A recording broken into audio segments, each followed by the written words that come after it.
গাইবান্ধা জেলা শহর থেকে প্রায় ৩ কিলোমিটার দূরে নিভৃত এক গ্রাম মধ্য রাধাকৃষ্ণপুর। এই গ্রামের ফয়জা টি স্টল নামের সাধারণ এক চায়ের দোকানে পাওয়া যায় অসাধারণ স্বাদের এক চা। নাম তার সাদেকুলের পোড়া চা। মাটির কাপে বিশেষ এক প্রক্রিয়ায় চা পুড়িয়ে পরিবেশন করা হয় বলেই এই চায়ের নাম পোড়া চা। ভাই সাধারণ চা পোড়া চাটা মনে করেন যে হলো যে মাটি কাপটা গনগনে আগুনের ভিতরে পোড়া হয়। পোড়া চাটা মনে করেন মাটির ঘটিতে দেওয়া হয়।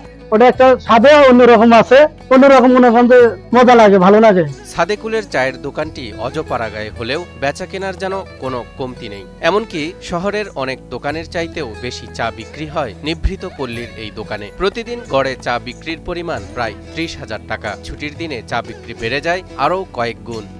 সরকারি বদ্ধদান থাকে এবং স্কুলে যখন বদ্ধ থাকে তখন আমার ১২-১৫ মন করে দুধ লাগে। আর পার্মানেন্ট হিসেবে মনে করেন ৮ থেকে ৯ মন করে দুধ যায়।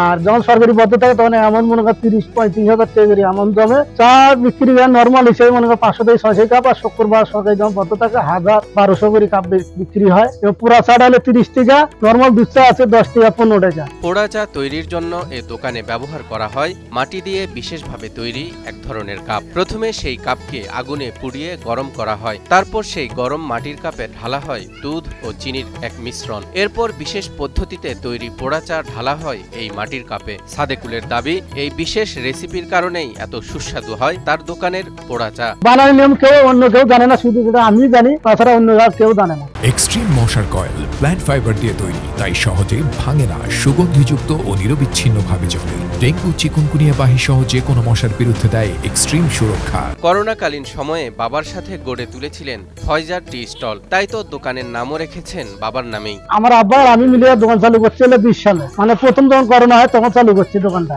এরকম মনে করতে আসি, আল্লাহর রহমতে আসি, এখন হাল ছাড়ি নেই আমি। ভিন্ন স্বাদের পোড়া চা উপভোগ করতে গাইবান্ধা সহ আশপাশের বিভিন্ন জেলা উপজেলা থেকে প্রতিদিনই চা প্রেমীরা ছুটে আসছেন ফয়জা টি স্টলে। বিশেষ করে এই চাটা বেসিক্যালি আসলে সুন্দর, বলা যাবে না। আমি বহু জায়গায় চা খেয়েছি বাংলাদেশের, কিন্তু আমার কাছে মনে হচ্ছে এটা অল দ্য বেস্ট। আমি সাপ্তাহিক ছুটিগুলোতে এখানে আসি এবং চাটা আমার খুবই ভালো লাগে। আর শুরুতে টেস্টটা যেমন ছিল এখনো তেমনই আছে। অনেক লোকের সমাগম হয়। কোলাহল মুক্ত নিরিবিলি পরিবেশের কারণে পরিবার পরিজন নিয়ে অফিস শেষে কিংবা ছুটির দিনগুলোতে চা খেতে আসেন বেশিরভাগ মানুষ। এখানে আমরা মূলত সন্ধ্যার পরে আসি বন্ধু বান্ধবদেরকে নিয়ে। খুব নিরিবিলি জায়গা, প্রাকৃতিক সৌন্দর্য দিয়ে ভরা, খুব ভালোই লাগে। এই পোড়া চার দোকানটা অত্যন্ত একটা নিরিবিলি সুন্দর প্রাকৃতিক পরিবেশে অবস্থিত। সবার উচিত একটাবার হলেও এই পোড়া চা দোকানে এসে চা খেয়ে যাওয়া। সাদেকুলের চায়ের দোকান প্রতিদিন সকাল ৮টা থেকে রাত ১১টা পর্যন্ত খোলা থাকলেও অধিকাংশ লোকজন এখানে চা খেতে আসেন বিকেলের দিকে।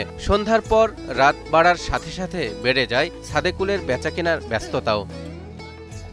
তালহা ইবনে রেজা, নিউজ 24।